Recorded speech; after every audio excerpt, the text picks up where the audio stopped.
Before we begin, before we jump into this really amazing topic, and I want to discuss also a little bit of the reaction to the topic with a really great story from Shlomo's eye. There's so much to get to. All right, we'll get to everything, but just want to begin by thanking our sponsors for this evening, the Marcus Katzenellenbogen,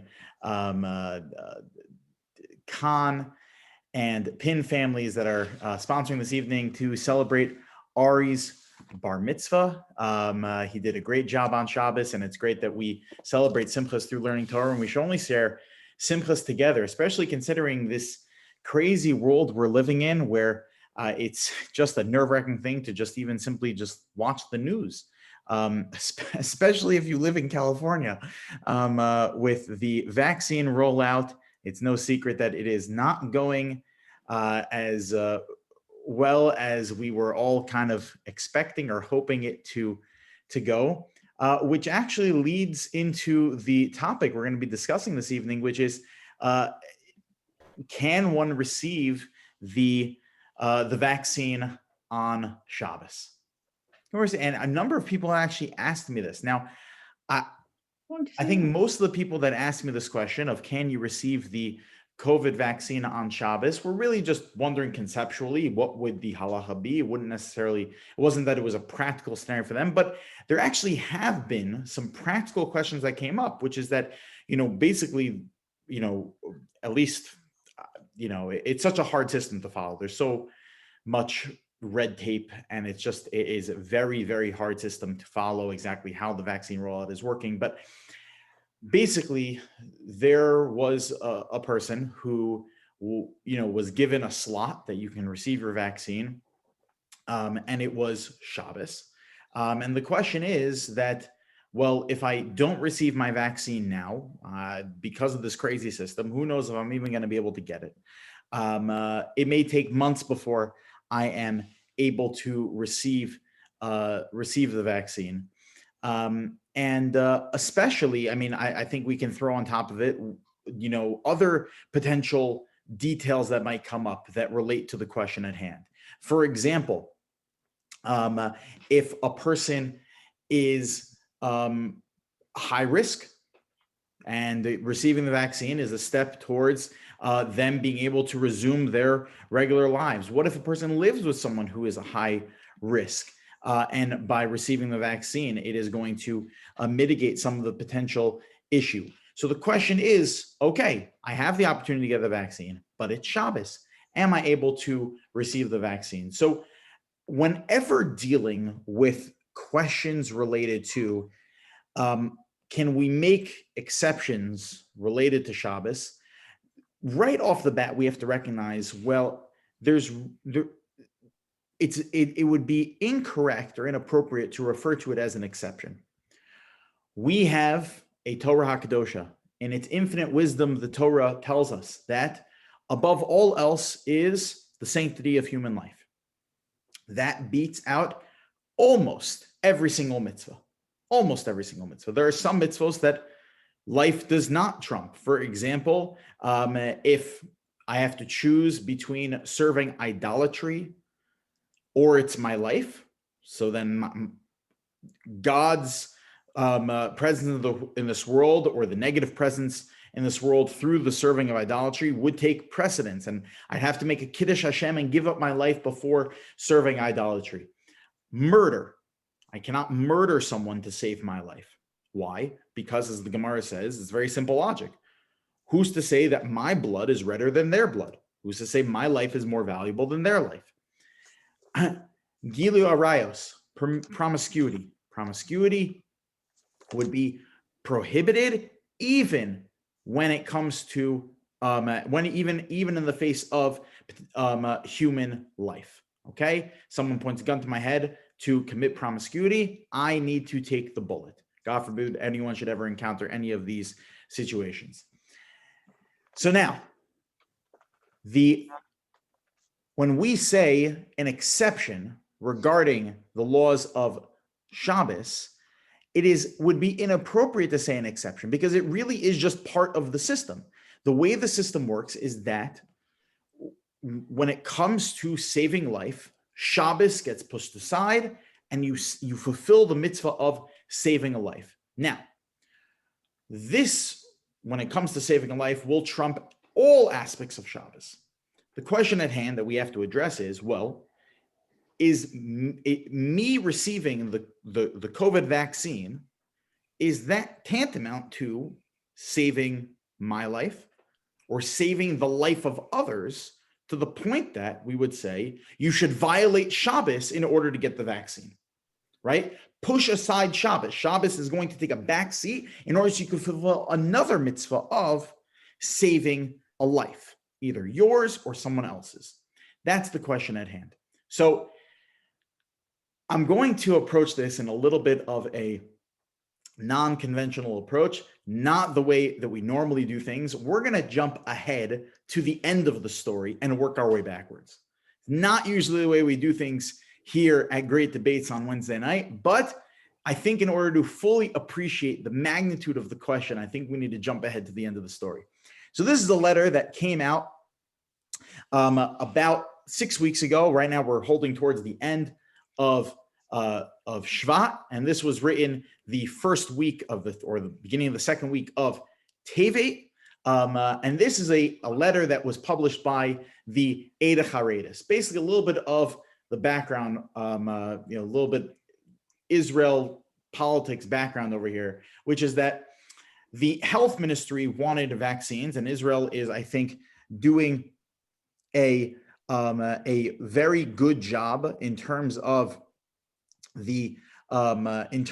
rolling out the COVID vaccines. I think it's been remarkable, the fact that such a high percentage of the country is already inoculated is quite impressive, and Baruch Hashem, it should just continue. But the health ministry wanted to be able to do vaccinations 24/7, all 7 days of the week. Now, that wouldn't be such a big deal in other countries, but Israel is the Jewish state.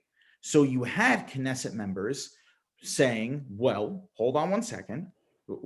Shabbos should not necessarily be included in this 24/7 plan. It should be a 24/6 plan.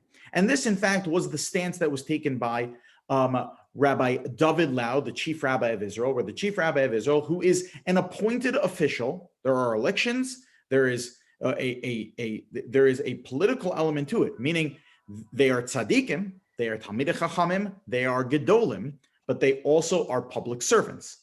And as a public servant, he came out and said, this is not the right approach. We should be doing 24/6 vaccinations. In fact, Rabbi David Lau said something really interesting. He said, let's talk about vaccinating on Shabbos once we are actually doing 24/6 vaccinations. Meaning, once we literally are not wasting a moment from the other 6 days of the week in order to vaccinate and inoculate the country, then let's talk about Shabbos. That was his approach, okay? The Reich came out and said, well, we think that absolutely this should not even be on the table. Listen to the words of the Bezdin of the Reich, led by Rav Moshe Sternbach, who, by the way, for the South Africans in the room, Rav Moshe Sternbach originates from the Southern Hemisphere of South Africa. So Rav Moshe Sternbach, he was the chief rabbi, he was the Av Beis Din over there before heading to Eretz Yisrael. So Rav Moshe Sternbach from the Reich come out and write the following: Al Mishmar Kavod HaShabbos. So the interesting, you just have to note, it's interesting to point out the title that they gave to this memo, to this letter, to this open letter that they're writing, was not regarding vaccinations on Shabbos, but rather regarding observing the kavod of Shabbos. A very short letter. Well, the whole thing is three or four sentences. They write, that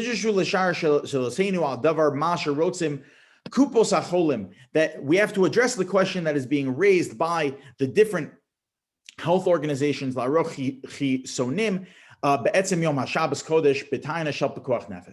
want to roll out vaccinations and inoculate individuals on Shabbos itself. based on the fact that this is a pekuach nefesh situation, which the Talmud tells us that pekuach nefesh, in order to save a life, we push aside Shabbos. So it would seem like pretty good logic. Therefore, you should be inoculating people on Shabbos.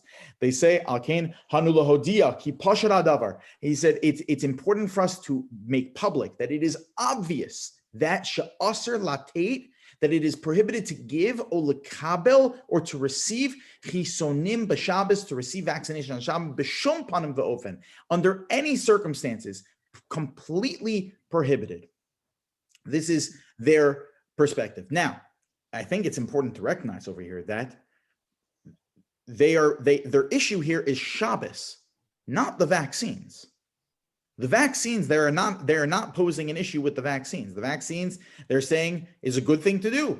Listen what they say at the end. V'Hashem yisbarach, and God should, Ya'azreinu should help us, Adavar kavod shemo, in order to give honor to his name. V'yacholihi hashabash shetirachim ubo refuos yimsa mazur, that Shabbos itself should act as a source, that if we keep Shabbos properly, should act as a source of God's continuous mercy upon his people by providing refuah for the entire generation, recognizing the fact that this is refuah, and this is refuah. This is a way to rid this pandemic further, to stop the spread further, in order to squash this pandemic so we can return to a regular form of life. They recognize that, and they recognize that it all comes from HaKadosh Baruch Hu. But why do you have to do it on Shabbos? Why do you have to violate Shabbos in order to give out the vaccines? And I think what they really are addressing is an important question, which is, how do we view the vaccine distribution in halacha? It's necessary to do, as we've spoken about from Rav Asher Weiss and Rav Hershel Schechter. Others say that you can do it, not a necessity that you have to necessarily do it yourself, but that's not the conventional approach. The conventional approach is that one must receive the vaccine from an objective standpoint, that we should be rolling out the vaccines, that this is a good thing. But when you isolate Shabbos in and of itself, and you isolate me as an individual, potentially violating Shabbos to receive the vaccine, well, that just poses a question of, well, is this going to save your life versus getting it another time? That is their approach, where it's like, no, you don't need to get it on Shabbos. We don't need to be vaccinated on Shabbos. The risk is so small that you're going to end up, quote unquote, killing someone by not vaccinating this individual, or the numbers of individuals in Israel by not vaccinating one of the days of the week. This is the approach of the Eidei Chareidis. Came along Rav Shlomo Moshe Amar. So Rav Shlomo Amar is the Rishon LeZion. Now the Rishon LeZion is in the Sephardic world, kind of the chief rabbi of the Sephardic community. Okay, he also happens to be the Rav Harashi Yerushalayim. He's also the chief rabbi of Jerusalem. The last appointed official to the Rishon LeZion position was Rav Ovadia Yosef. And after Rav Ovadia Yosef, Rav Shlomo Amar really took on the helm of being the guiding light for the Sephardic community, along with Rav Ovadia's son, Rav Yitzchak Yosef, who we showed his public declaration on video last time in the class, saying that one must take the COVID vaccine, must get inoculated through the vaccination. And Rav Shlomo Amar, along with Rav Yitzchak Yosef, are holding this opinion strong, that the vaccination is a very, very good thing. And the question was posed to him regarding vaccination on Shabbos. Now, he took a very creative approach to it, which keeps in line with halacha completely, according to all opinions. Okay, listen to Rav Shlomo Amar's suggestion. First, he has a beautiful introduction about how you have to just stop and consider for a moment before he gets into Shabbos. He says you have to just stop and consider for a moment the open miracles that we're experiencing. It's unbelievable. The fact that a vaccine turnaround was able to happen the way it happened. it's just an amazing thing. It's an amazing thing that, at least in Israel, the vaccine rollout has been so successful. He says, "B'yamim elu," during these days, asher b'chazdei Hashem aleinu, that we clearly are recognizing God's kindness upon us. Nidna Havsharos, that He's giving us the ability, Lizchasein Keneged Hamagefa and Hara, that we are able to vaccinate and inoculate against this terrible pandemic. He has this beautiful introduction talking about how it's important for us to recognize this. That whenever you see God's hand openly, Ra'u Yeshuas Hashem Begali, you're seeing God's salvation in this open and public way. V'chashu es Yad Hashem, that you have to be able to recognize God's hand in all of this. And he continues and he says, V'chol asher einai sichlo bekuchos Hashem, libo l'darkei Hashem, that by doing this, you connect yourself to God. And then he says, V'anu leka einenu neshuos ke'enei avadim el yad odoneim, that by doing so, you are viewing the hand of God. It's like a servant views the hand of their master. That the way that a maidservant sees the hand of their master. So too we are seeing God's great chesed upon us until He completes the great salvation for us, for senu b'chesed v'rachamim, His healing in kindness and in mercy. Now, let's get down to business. V'zora hashela. Now, regarding the question at hand, which is im lahatir lebetza es hachisonim gam b'Shabbos kodesh, is one allowed to vaccinate on Shabbos? He says that I don't think that it's the appropriate thing to do. V'yesh there are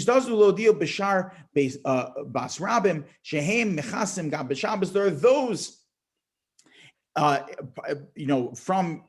in political officials that are saying we should be vaccinating on Shabbos. And everyone is so quick with their words by saying that people that are not necessarily well versed in Shulchan Aruch, are not well versed in the Talmud and the Rambam and all the Rishonim, and are just deciding on their own and saying, "Oh, this is bekuach nefesh, this is to save lives," and therefore it pushes aside Shabbos. Not necessarily the way the system works. He said, "Ulam nagu b'zrizas yisera v'im ki machshevasam tova." He says that they're well intended. They want to save lives. They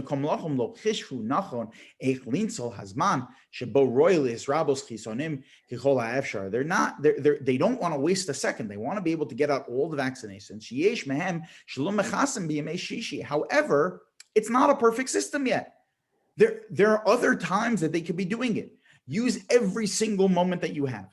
Don't have an early day on Friday. Don't take off any time on Sunday. You should bishar yamim misaimim mukdam. You should be getting up very early. You'll be working all hours of the night in order to preserve Shabbos. Don't let the rest of the available times be the time that is taken aside and Shabbos be sacrificed for that time. Figure out a way to systemize and methodically roll out the vaccine while also preserving Shabbos and still get the same numbers out there. This is what he is recommending. This is what he's poskening. And then he says something fascinating. Aside for the bolded words that we have to say, he feels that it's prohibited to vaccinate on Shabbos. However, he says the following. However, you are able to accomplish both. You could preserve Shabbos and also vaccinate on Shabbos. How are you going to do that? Well, if you haven't watched the news lately, there are not just Jews living in the land of Israel. There are also other individuals living in the land of Israel that are not Jewish. So therefore, he says, now again, mind you, this is all written right when the vaccine started to roll out. Okay, so this is written again, like we said, six weeks ago, a couple months ago. But he's saying what the system should be is all Jews vaccinate 6 days of the week, 24/6, and save all non-Jewish appointments for Saturday. Why? If it doesn't matter to the non-Jew, and there's a way to systemize it, that you are not going to take away any of the vaccines, the same amount of people are going to end up being inoculated. So then schedule it that people who are Jewish get vaccinated during the 6 days of the week and not on Shabbos, and leave Shabbos open for all the non-Jews in the country. L'chasin she'enam Yehudim through Alidei Tzavo she'enam Yehudim. Have non-Jewish nurses and medical professionals vaccinating non-Jewish patients in the land of Israel on Shabbos, and the other 6 days of the week leave open, and that should be for the Jews. Saturday should be prioritized for non-Jews. This is the interesting approach of Reb Shlomo Amar. Now, getting to our shores over here. The question that is going to be practical for us is not necessarily so much a question of Chilul Shabbos through let's take a step back. We saw approaches from high priority of high profile poskim and chief rabbis in the land of Israel that are saying, listen, if you could figure out a way to get around Shabbos, get around Shabbos. Okay? Shlomo Amar has his approach. Rabbi David Lau says, you know what? Once you figure out how to do 24/6, then we'll talk about day 7 also. But the question that we still have yet to address is, where is the violation of Shabbos? Where's the violation of Shabbos? Rabbi Yeshua Neuwirth, who wrote probably the most famous sefer to be written on the laws of Shabbos, probably in the last 100 years, for sure in the last 100 years. He wrote a sefer called Shmiras Shabbos Kehilchasa, observing Shabbos the right way, according to halacha. This is the title of his work. He actually writes in the introduction a fascinating story of how he escaped the Nazis. And during his escape of the Nazis, he made a declaration. He decided that if he survives, he's going to write a sefer on the laws of Shabbos.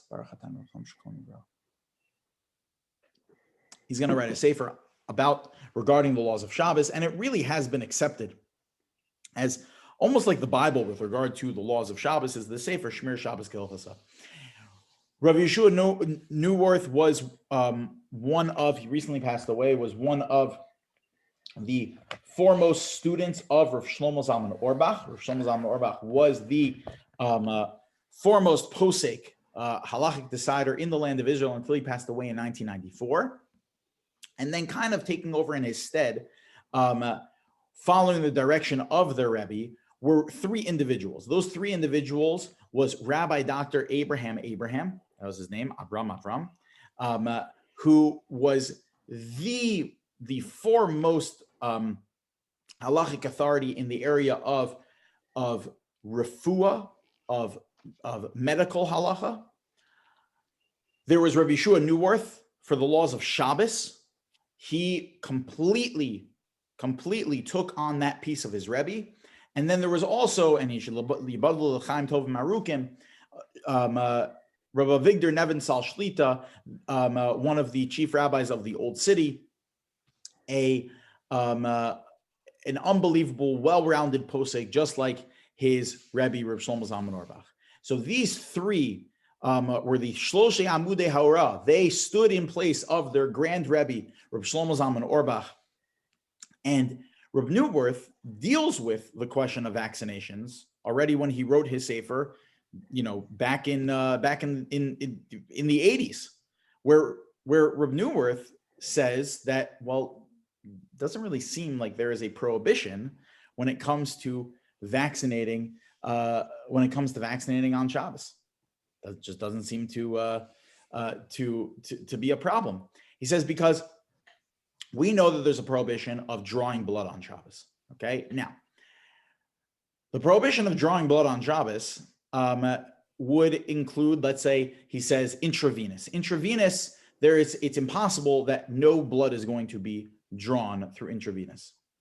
He says through, and you have to excuse my novice, all the doctors when it comes to vaccinations. He says very often vaccinations are not intravenous, but rather intramuscular. I don't know what the correct terminology is, something like that. I'm getting a nod from Dr. Lincoln, which means that I'm doing something kind of right.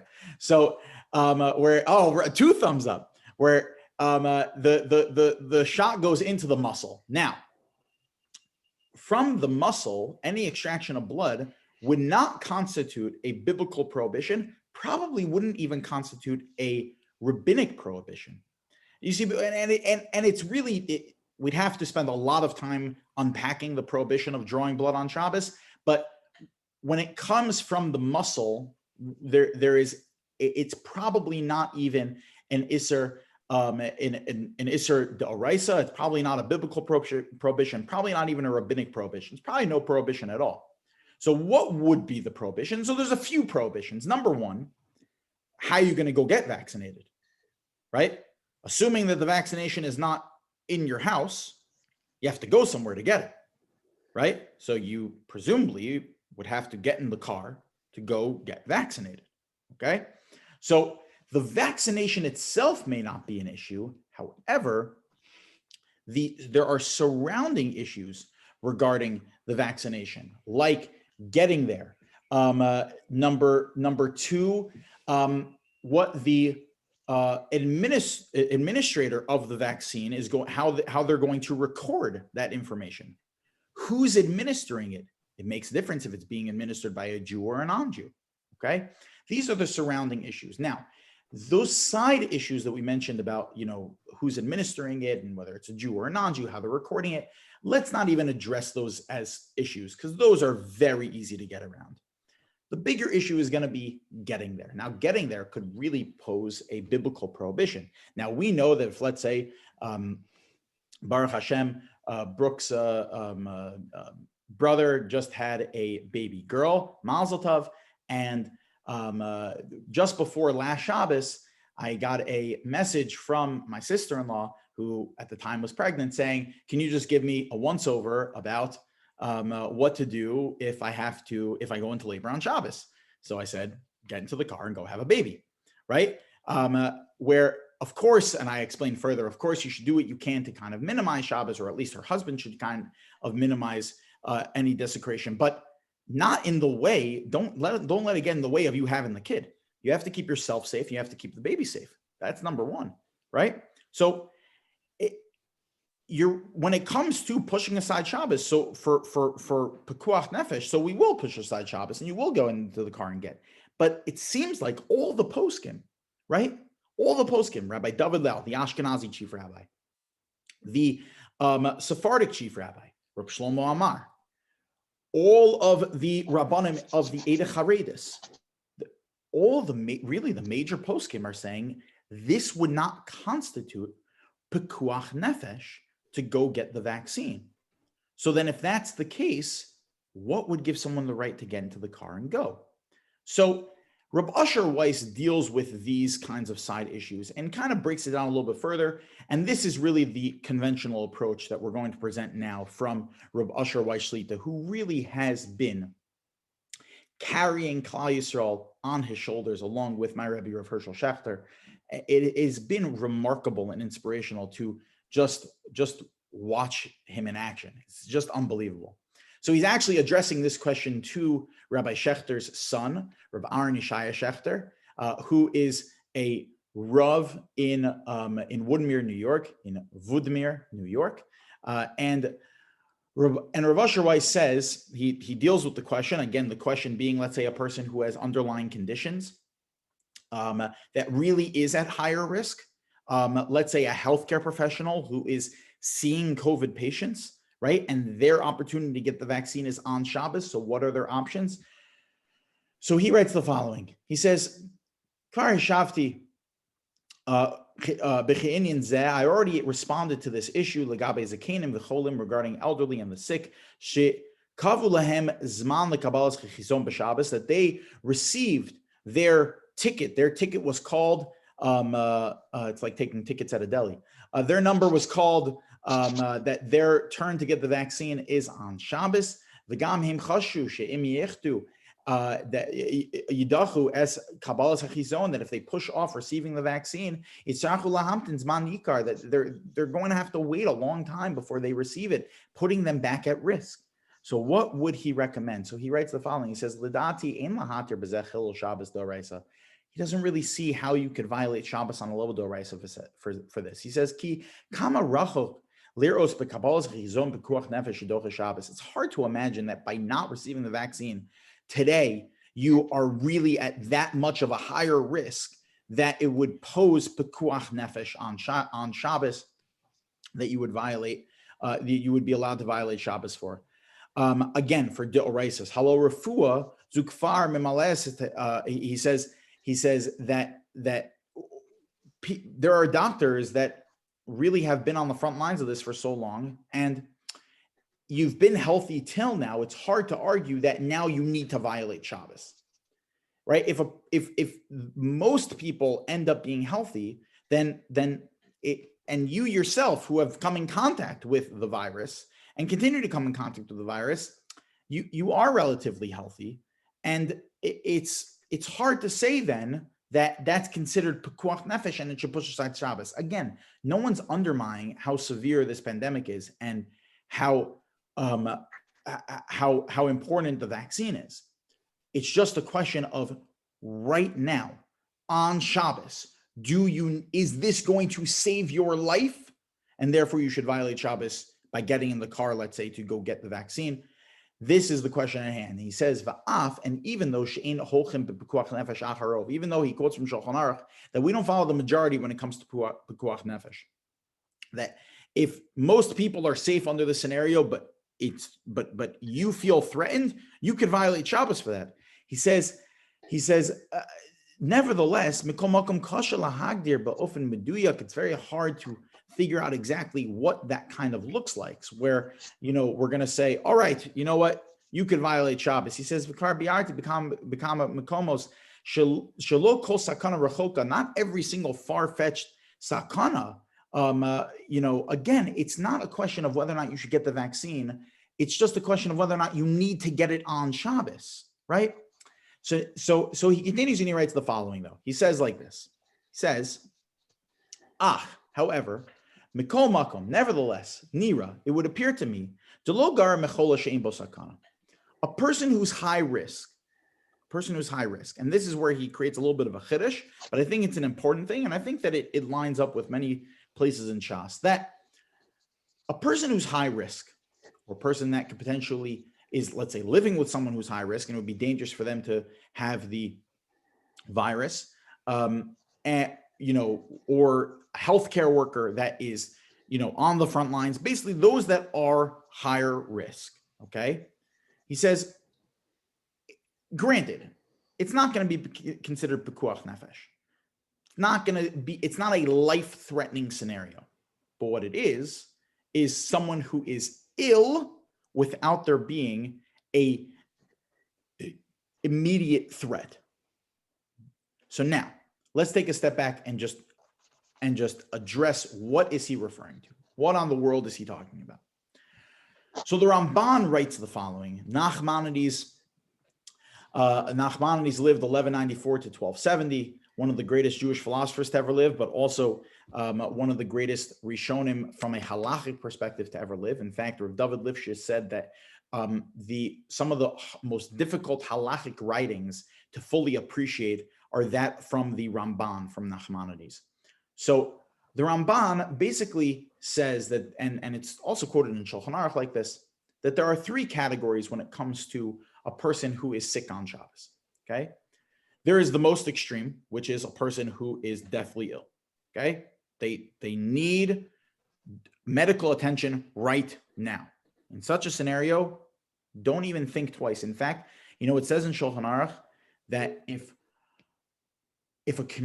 let's say something happens on Shabbos where a person's life is in danger, and the individuals involved go and ask the Rav whether or not they should have, whether or not they should violate Shabbos. So, and the person, God forbid, dies from that. So the Shulchan Aruch says that that the rabbi of the community is responsible for that person's life. You know why? So I heard from Rav Shechter many times, because the Rav should have done a better job educating his community that when it comes to saving a life, don't even think twice about it. Go and do it.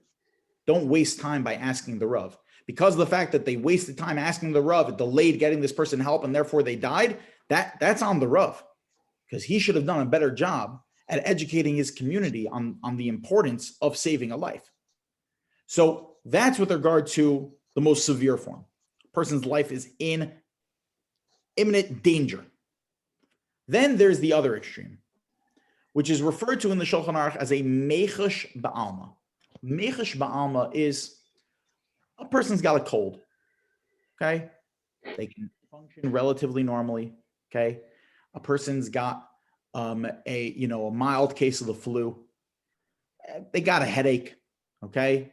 That's a mechush ba'alma, where for that, not only can you not violate Shabbos in order to give this person medical attention, in fact, the rabbis instituted that you can't even provide medication for such an individual, lest you come to violate Shabbos on a biblical level by doing so. Now, that obviously, of course, is a much broader topic, one that needs, again, to be unpacked and needs its own class in and of its own right. But that is the other extreme category, which is person's just got a headache, okay? Person's got a bad cold. That is a mechush ba'alma, sore throat, okay? Then there's the middle category, which is neither. A person is not, their life is not in danger. It is worse than just a bad headache. The person is really sick. The person's really sick. Not necessarily life-threatening, but there's something wrong that needs attention. It could probably wait till after Shabbos. It could probably wait even maybe a week, but nevertheless, the person needs medical attention. Says Rav Asher Weiss, that would be like our scenario of the person who is on the front lines, or they are at high risk and therefore getting the vaccine.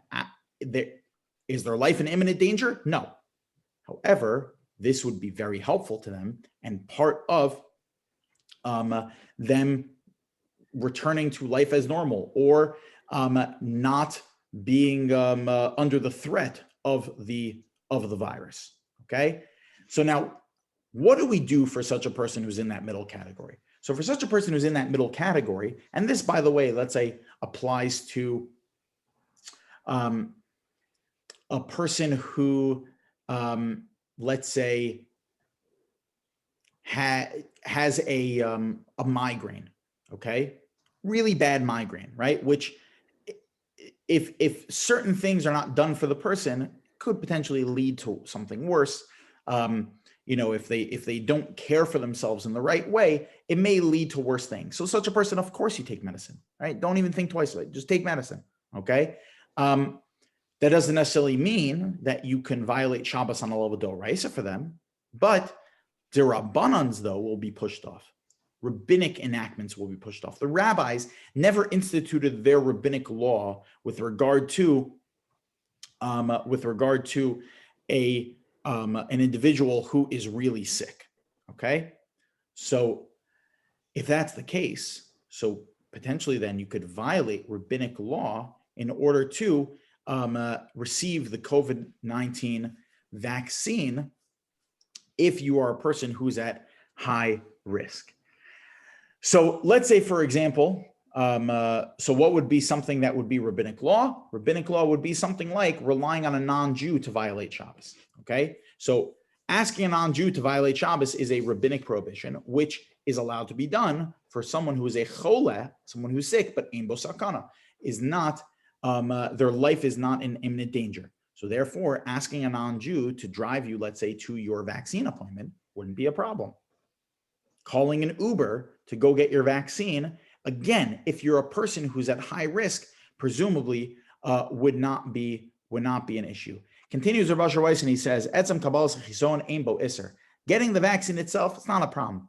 Ki meduber bezrika letoch sarir she'ein bo tzorech behotzos dam v'gam lo have psik reisha. He says you don't have to worry about the fact that you are going to get the vaccine. It's going to go into your arm and potentially draw some blood. Not something that you need to be concerned over. The concern would be getting there, right? Where that could potentially pose a d'oraisa, but doing it through a non-Jew would be a d'Rabbanan. And for someone who's at high risk, it would be no problem. I think that this is a really good example of how skillful a posik needs to be at analyzing the situation that's posed to them. You know, Rabbi Weiss throughout this pandemic has, and we have shown how consistent he's been about masking, social distance, the importance of the vaccination. He has been so consistent in his standard of life comes first. You need to follow all of the health ministry's guidelines. Rav Schechter's been so consistent, exactly the same. You have to follow all government guidelines. We're not joking around here. This is a serious thing. This is a pandemic. But you also need to make your decisions not from an emotional perspective, but rather from a holistic Torah perspective, looking at the full picture. At the full picture, you getting the vaccine today versus tomorrow versus another day, or a non-Jew getting it in your stead today, it's hard to say that that is called saving a life right there at that moment, saving your life right there at that moment, that it would be enough to push aside Shabbos. So I promised you a great story about Reb Shlomo Zalman Auerbach, where, getting back to Israeli politics, so there was a commission that was put together by the Haredi Knesset members to petition the Knesset to petition the municipality of Jerusalem to decide to close all the streets in Jerusalem on Shabbos. Okay, this is what they were trying to accomplish: close all the streets in Jerusalem on Shabbos. So they, after a lot of negotiations, came to a conclusion of something like it was going to be 85% of the streets in Jerusalem were going to be closed on Shabbos. Like this was going to happen. Today, by the way, it's not the case. Today, the streets in Jerusalem are open on Shabbos. Okay, they not in the old city, but there was a commission in place that the streets of Jerusalem, 85% of them or something like that, were going to be closed on Shabbos.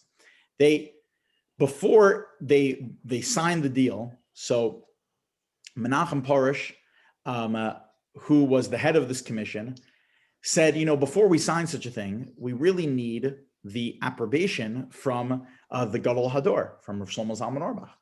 Now, he was thinking on his way to go see Rav Shlomo Zalman that he's gonna just send me right back out the door, right? I'm gonna show him this plan. He's gonna say, this is ridiculous. 85%, it needs to be 100%. Go back and get more of the streets closed. So he's on his way to Rav Shlomo Zalman Auerbach. This is what he's thinking. He presents the plan to Rav Shlomo Zalman, and Rav Shlomo Zalman says, what are you planning on doing? You're planning on closing 85% of the streets of Jerusalem on Shabbos? And he's thinking to himself, like, I was expecting this reaction, right? Like, he's going to go tell me that I should go get more of the streets closed. He said, rip up the deal. You can't close the streets of Jerusalem on Shabbos. So he said, what? Like, what are you talking about? You can't close the street. Why would that not be a good thing, right? It's just like an obvious good thing, right? Like we saw before, right? Shlomo Amar said that the Knesset members that are saying that it's pekuach nefesh, you have to give out the vaccine on Shabbos, right? They're well-intended, but they're not looking at the full picture. Shlomo Zalman said that if you close the streets of Jerusalem on Shabbos, what's going to end up happening? The fellow that lives in on Emek Rephaim, or in the German colonies of in Jerusalem, and they every single Saturday plan on going to Tel Aviv, like they do every Saturday. They're going to get into their car the first Shabbos that the streets of Jerusalem are closed, and they're going to have to figure out some cockamamie way to get to Tel Aviv. What's going to end up happening? They're going to end up violating more of Shabbos by doing so. There's going to end up being more Chil Shabbos. You think you're going to stop people from driving on Shabbos by closing? No. People are going to figure out how to get to where they need to get to.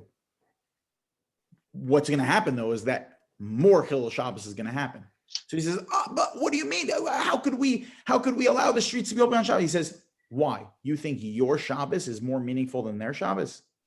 Your observance of Shabbos matters more than theirs. Now, obviously, Rosh Zalman was not a proponent of not keeping Shabbos, right? Obviously. But he looked at the full picture, where the full picture, with a sensitivity to everyone involved, means that it's not necessarily the right thing to do just because emotionally you think that it's the right thing to do, right? And this is really, I think, one of the first times in this pandemic where there's been a conclusion that I think probably surprised a lot of people. I think probably a lot of people would have assumed, what do you mean? Of course you can give out the vaccine on Shabbos, right? Oh, for gosh sakes, we closed the shuls for like 4 months. We closed all the yeshivas for 4 months, right? We Yom Kippur davening, there was a 5-hour break. What are you doing? Why you can't give out a vaccine on Shabbos? This is an emergency situation. Okay, but let's take a look at the full picture.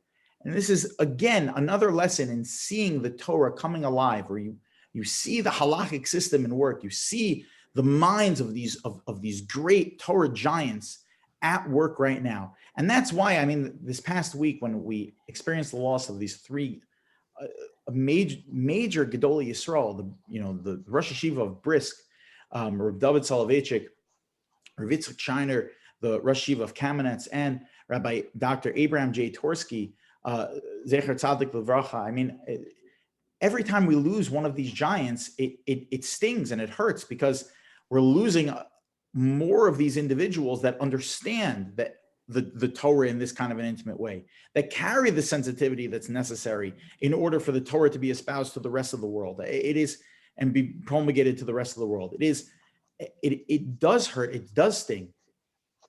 That's why, like the Talmud says that when a gadol passes away, when a tzaddik passes away, that it is tantamount to the destruction of the temple, because it is a direct address to understanding God in this world with the utmost sensitivity, with the utmost mastery, and from an authoritative perspective. These poskim are coming out and giving us direct guidance. I think the way that Rav Usher Weiss ends his tshuva is so appropriate.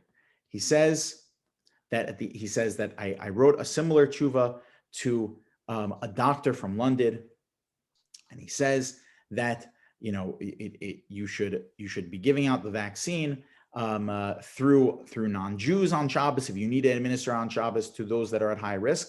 And he ends off his tshuva, ba'ahava, with love. He's not exaggerating. He truly loves every single person that sends the question. He loves every single Jew that he's passening for. I've heard him say this explicitly, that he feels this is his responsibility. He feels like he's carrying the weight of the world on his shoulders. And we should just be thanking Hashem every single day when we say in Shemona Esrei, Ala Tzadikim, Ala Chasidim. Thank you, Hashem, for the Tzadikim and for the righteous that we have in our midst, that are able to understand your Torah in order to bring your Torah practically into this world. Okay, we will stop here for now. I can hang on for a couple minutes if anyone has any questions.